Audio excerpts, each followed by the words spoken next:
Bienvenue dans le Financia, votre rendez-vous économique quotidien. Voici les titres de l'actualité.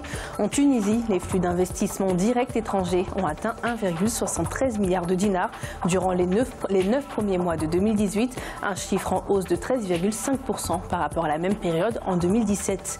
Dans l'actualité également, les banques établies au Nigeria doivent faire face à la concurrence des systèmes de transaction d'argent par mobile money et également par point de paiement, une concurrence qui a un impact sur les transactions financières effectuées via les distributeurs automatiques de billets. Et puis nous ferons un point en fin d'édition sur l'évolution des marchés boursiers africains.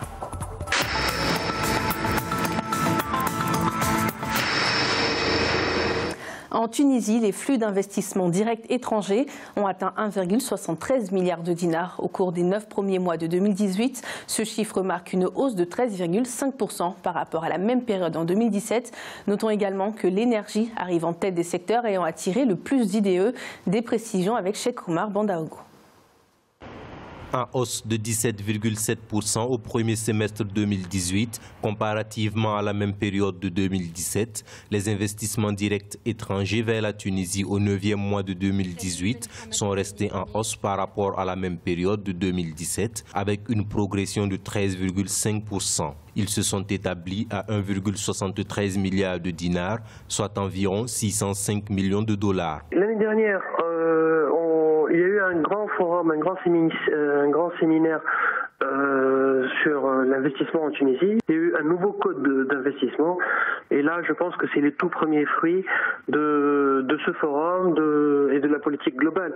D'un autre côté, le pays est en train de se stabiliser de plus en plus malgré toutes les crises politiques. Selon les chiffres de l'agence tunisienne de promotion des investissements extérieurs, l'énergie arrive en tête des secteurs ayant attiré plus d'IDE entre le 1er janvier et le 30 septembre 2018, avec 788 millions de dinars devant l'industrie ayant reçu 710,9 millions et les services avec 288,1 millions. L'agriculture arrive en dernière position avec 11,82 millions de dinars. La Tunisie a toujours été un pays agricole, de tradition agricole, donc les investissements en la matière sont toujours des investissements locaux et non étrangers. Il faut noter que hors énergie, la Tunisie a attiré 455 projets d'investissement direct étrangers qui ont permis de créer 7588 nouveaux emplois, dont 392 opérations d'extension de projets existants et 63 nouveaux projets. 9241, c'est le nombre de nouvelles entreprises créées au cours des 10 premiers mois de l'année au Togo, un chiffre qui dépasse déjà celui enregistré durant toute l'année 2017, qui était de 8199 entreprises créées.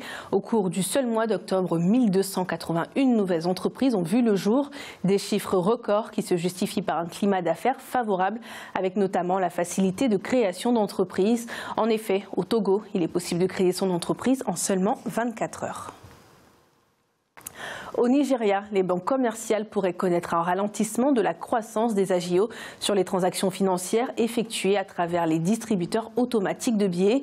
Ces transactions enregistrent un ralentissement depuis 2014, dû notamment à la concurrence du mobile money et des points de paiement. Des explications avec Cheikh Omar Bandaogo.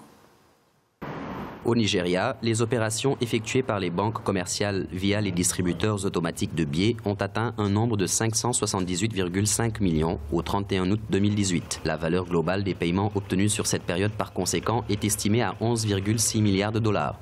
Deux performances correspondant à un niveau record sur les 10 dernières années. Ce n'est que la stratégie de digitalisation qui est en train de pleinement s'implanter et qui pousse les consommateurs à davantage utiliser les guichets automatiques plutôt que d'aller faire des retraits directement sur les guichets bancaires. Si l'on compare les chiffres issus de ces opérations sur les 8 premiers mois de l'exercice 2017, l'on note des progressions respectives de 17% et de 32%. Ces rythmes de croissance demeurent néanmoins les plus lents depuis 2014, puisqu'en 2015 et 2016, les valeurs avaient respectivement progressé de 18,4% et 36%.